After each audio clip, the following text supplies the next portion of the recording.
With the next No Man's Sky update due in a matter of weeks, and a major update due sometime this year, a thought has been at the back of my head for quite some time, and I've been wondering if an aspect of the update is actually already in the game. And what makes me think this is they've been updating the UI over time, like the select game mode has been updated several times now, and recently they completely updated the catalogue and guide section, but the one section that's still quite messy and has become more complex over time as they've added more aspects to the game is the primary missions and the secondary missions and how they're not too well tied in together. And as they've added more stuff to the game, this is becoming more and more confusing. At the very least, unintuitive, even for someone who's been playing the game since launch. Which brings me back to my original thought.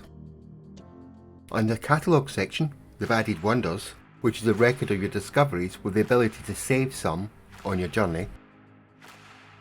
But when we click into journey milestones, in this case the Kovac standing, you have a record of all the things you've done for the Kovacs, but you also have all these lovely little badges. Of course then you've got all the different life forms and the factions and the badges all relating to them as well. So you've got a good idea of your progress through the game, but it feels disconnected to the main quest and the secondary quests. And ever since they've introduced expeditions, there's one thing that's been standing out.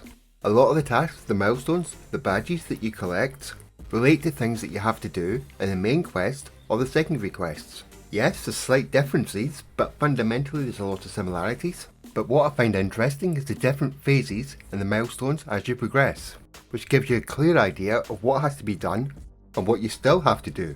With the path indicator from phase 1, 2 and 3 and so on, that can easily have a branch form with the main missions branching out into two paths, with a lot of the secondary missions becoming optional milestones within each of the phases. But more importantly, because they've added so much stuff over a long period of time, they can dramatically improve the gameplay loop by giving rewards for each of the bits that you complete. So instead of running around the planet digging up lots and lots of buried technology, you now unlock those items when you completed certain tasks, and then you can go and collect them from the anomaly. I also feel it will future-proof the game, so when they add more content, which I do believe they're going to continue doing even after Light No Fire comes out, all they have to do is add a new phase or a new branch phase.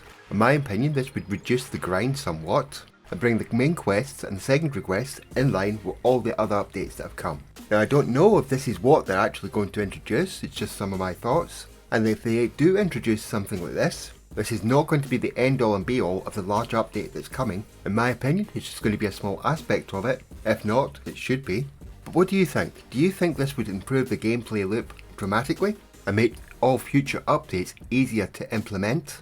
Especially as we all think that updates are going to be reduced when Light No Fire comes out. On the subject of Light No Fire, graphically things are going to be different, but I feel a lot of these mechanics will also be in that game.